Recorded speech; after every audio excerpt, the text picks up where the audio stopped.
Well, we both set off to watch the film Expelled, No Intelligence Allowed in the Mall of America in Minneapolis. You very kindly were taking me along with a lot of other people as your guest. And we had an entertaining time in our different ways. So tell me about it from your point of view. Right. So I arranged these seats. This was done on the web through the mechanism that the people at Expelled provided. I gave my name. I told them we were going to bring some guests. They sent confirmation emails. Everything was looking good.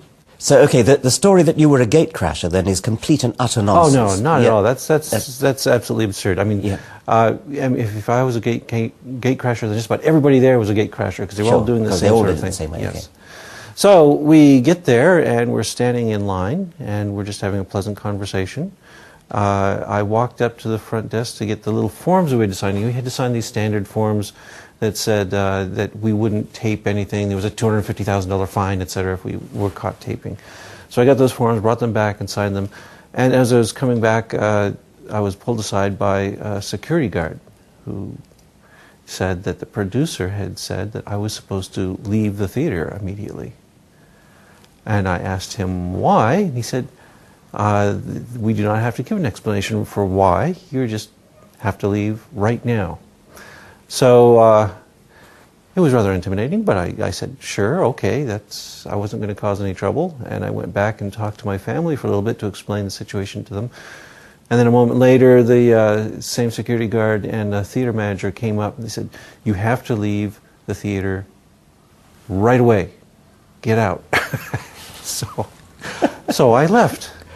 And the amusing thing is that they were throwing me out, but they didn't notice that you were standing right there too. And so I got in. You got in. My wife got in. My daughter got in. Her boyfriend got in. Yeah, everybody else got in. What astonishes me about this is, well, everybody's been pointing it out around the blogs, that it's an incredible piece of inept public relations to expel somebody, not just from any film, but from a film about expelling people for their, yes, I don't know, opinions or what they say or what they think. A film think. in which I am present. And a film in which you are present and acknowledged and thanked in the acknowledgements at the end of the film for being present. Yeah. I would not have believed anybody capable of such utterly inept public relations. And when I actually got into the film and started seeing it, the same individual showed himself to be completely inept as a filmmaker. And I'm not a professional filmmaker myself, but I've had a lot to do with making documentaries. And this was a very, very shoddy, poor, inartistic piece of work. Right. There's one of the rules in making a documentary is that you don't have to, every time you mention a word, you don't promptly cut to a picture which illustrates that word. I mean, it's called the Lord Privy Seal effect, because I don't know that Lord Privy Seal is an antiquated title in Britain, the Lord Privy Seal. And the sort of film school joke is that when the Lord Privy Seal is mentioned, you have a picture of a lord sitting on a privy with a seal barking by his side. I mean, that's essentially what this man Matheson, who's the producer, did. He was doing Lord Privy Seals all over the place, but it was worse than just artless. It was also quite sinister, because the Lord Privy Seals he was delivering were things like guillotines, firing squads, scenes of violence, and above all, scenes from Nazi death camps, etc. So it was a bad film in every possible way. It was also extremely boring.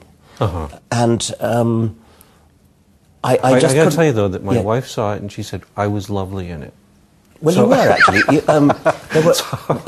It's just the rest that was surrounding it that apparently was very bad. You were genial and very, very nice looking and gentle. In fact, I don't know what they were afraid of to buy you. I mean, goodness knows they must be insecure, to say the least. Your scenes were good. There were one or two other good bits. I mean, but by far the best scene was when they had a film of the interior of a cell and how it works, which was a really beautiful piece of work. And I couldn't help feeling this cannot be their own work because it's just too good. Now, don't you know something about that? Because Yes. I didn't know where that film comes from. Yes, there's a multimedia group working with Harvard. It's called Ex Vivo, and they've got this really spectacular series of video films that you can actually view on the web. I think it's at a Harvard multimedia site. If you just search for Harvard Multimedia, I think you can find it. And you'll find that little movie, which is showing part of the immune system interacting with other tissues. And it's showing the internal mechanisms of the cell. It is a very pretty movie. And it's got this nice little theme music going along with it. And Is there a commentary? there is a commentary on the Harvard site. Mm-hmm. Was there a commentary with this one? Well, yes. It was Yeah. it was a creationist commentary. Oh, that's interesting because there's commentary provided by this multimedia group that is technical. It's describing what's going on inside the cell, and it's certainly not any kind of creationist nonsense. No.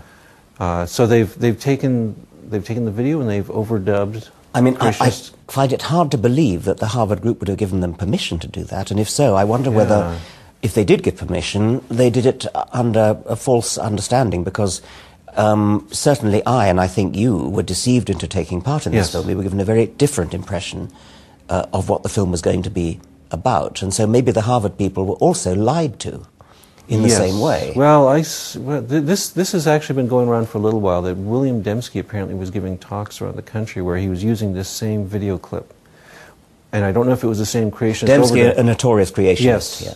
yes, and so he was doing the same thing, and people caught him on this and reported him to Harvard, and he has since apparently made a sort of apology for having done this and has promised not to do it anymore.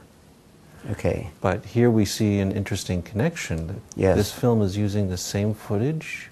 It's So- kind of curious.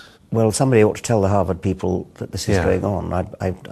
Yeah. Okay. I've passed the word along. Okay, We'll very see what good. happens. Yeah.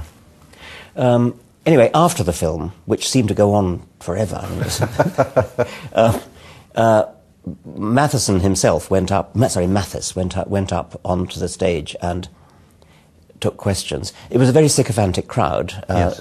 It was, they sort of were obviously entirely supportive of his line. I stood up and asked him point blank why, since this was a film about expelling people and free speech and things like that, freedom of thought, etc., why he expelled somebody who, and I actually mentioned that since you were in the film and were thanked, and he more or less called you a gate crasher, but because you didn't. I mean, and Yes. one of the Christian blogs, I don't know whether you've seen it, is actually saying that both you and I were gate crashers because we didn't have tickets. That's why I wanted Right. to establish earlier that actually Yes. nobody had a ticket. It wasn't a ticketed affair.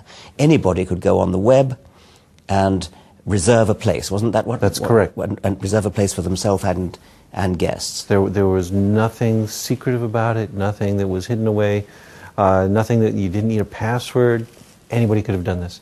And apparently there are still showings that are going on around the country where you can still do this. You can still reserve seats. And, I've sort of instructed lots of people, go sign up for them.